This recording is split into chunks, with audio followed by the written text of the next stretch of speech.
नमस्कार. सर्वप्रथम मी MB न्यूजचे आभार मानतो की त्यांनी जागृत होऊन ज्या पद्धतीनं नागरिकांच्या समस्येचं पहिलं प्राधान्य हे साफसफाई आहे आणि ते आपल्या न्यूजद्वारे लोकांना दाखवलं आणि नगरपरिषदला जागृत केलं. पण तुमचे जर अशाच पद्धतीच्या बातम्या लागत गेल्या तर आता जसं तुम्ही बघितलं की तुम्ही लावलेल्या बातमीचा इम्पॅक्ट म्हणून लगेच इथे साफसफाई झाली. ऑफलाईन टेंडर जे आता कॅन्सल झाले 18, नेमकं ऑफलाईन टेंडरचा जो विषय आहे तो BJPने त्याच्यावर आक्षेप घेतला. म्हणते खरी गोष्ट आहे का? तुम्ही BJPचे गटनेता आहे, काय सांगा? नमस्कार. MB न्यूज म्हणजे महाराष्ट्रातील बातमीपत्रामध्ये आपले स्वागत आहे. बातमी बघण्यापूर्वी आमच्या चॅनलला लाईक आणि सबस्क्राईब करायला विसरू नका. तर बघूया आजची विशेष बातमी. अमरावती जिल्ह्यातील चांदूर रेल्वे शहरातील नगर परिषद कार्यालयासमोरील नाल्यामध्ये मोठ्या प्रमाणात कचरा साचून दयनीय अवस्था निर्माण झाली होती. नाल्यातील घाण आणि तुडुंब भरलेल्या कचऱ्यामुळे परिसरात दुर्गंधी पसरली होती. येत्या पावसाळ्याच्या पार्श्वभूमीवर नागरिकांमध्ये संतापाची भावना निर्माण झाली होती. या संदर्भात चांदूर रेल्वेत नाल्याची दयनीय अवस्था, नगर परिषद समोरच नाल्यामध्ये कचऱ्याचे साम्राज्य, नागरिक संतप्त, ही बातमी MB न्यूजने ठळकपणे प्रसारित केली होती. बातमी प्रसारित होताच नगर परिषद प्रशासनाने तात्काळ दखल घेत संबंधित ठिकाणी साफसफाई मोहीम राबवली. नगर परिषद कर्मचाऱ्यांनी नाल्यात साचलेला कचरा, गाळ आणि घाण काढून संपूर्ण नाली स्वच्छ केली. अनेक दिवसांपासून प्रलंबित असलेली साफसफाई अखेर करण्यात आल्याने नागरिकांनी समाधान व्यक्त केले आहे. माध्यमांनी आवाज उठवल्यामुळेच प्रशासन हलले अशी प्रतिक्रिया दिली.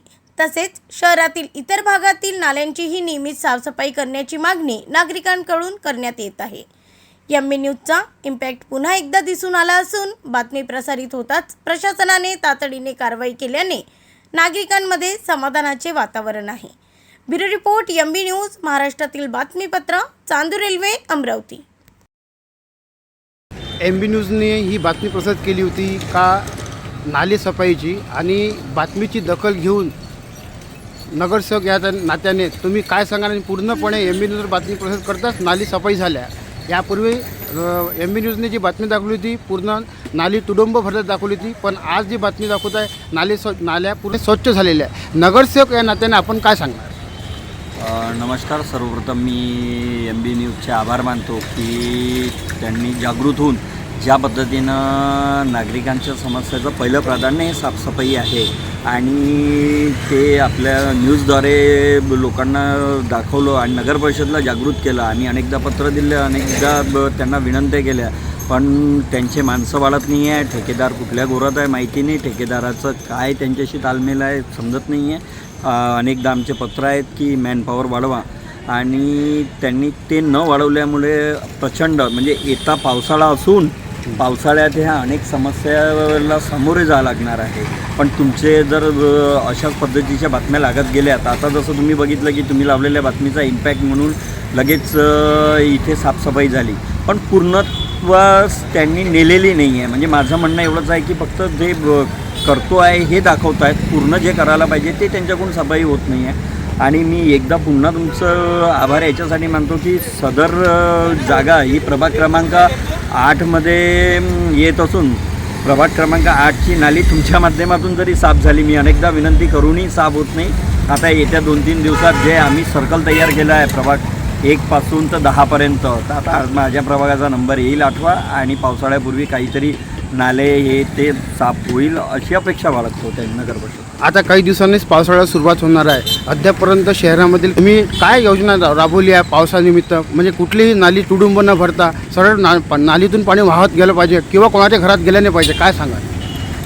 या संदर्भात एवढं सांगतो की या नगरपरिषदेतले कर्मचारी हे कामचुकार झालेले आहेत.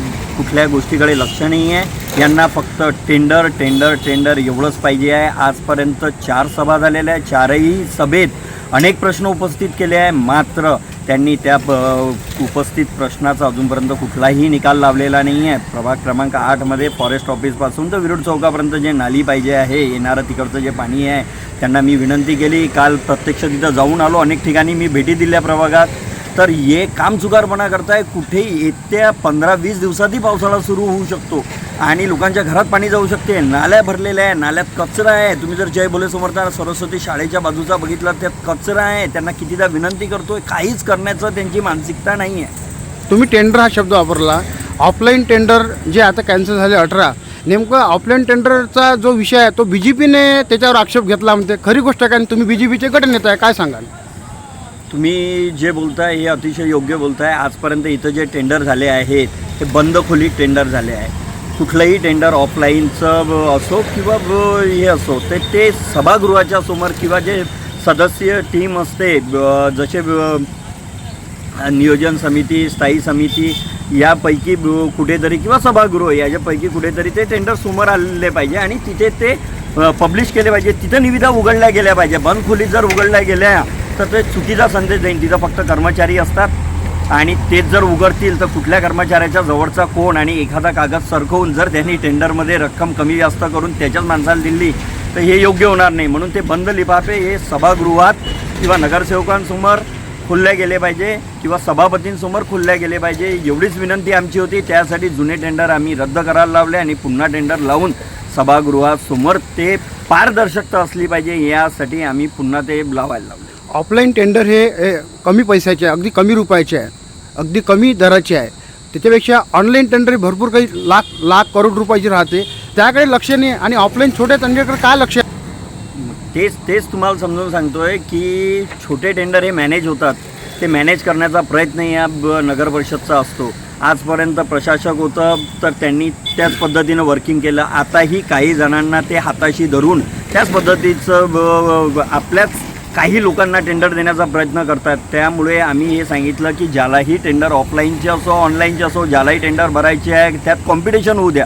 त्याचा नगर परिषदचा फायदा होईल. ऑनलाईन टेंडर लागले तरी त्यात बिलो जाऊ द्या किंवा काही होऊ द्या पण त्यात कॉम्पिटिशन झालं पाहिजे जेणेकरून अनेक टेंडर आले पाहिजे. त्यात चांगल्या क्वालिटीचे लोक निवडता येईल आणि ऑफलाईनमध्येही जे निविदा भरू द्या निविदा उघडू द्या पण ते त्याचे लिफाफे उघडताना सभागृहासमोरच ते उघडले गेलेले पाहिजे किंवा सभापतींसमोर. पारदर्शकता सर्वात महत्त्वाचा प्रश्न आहे.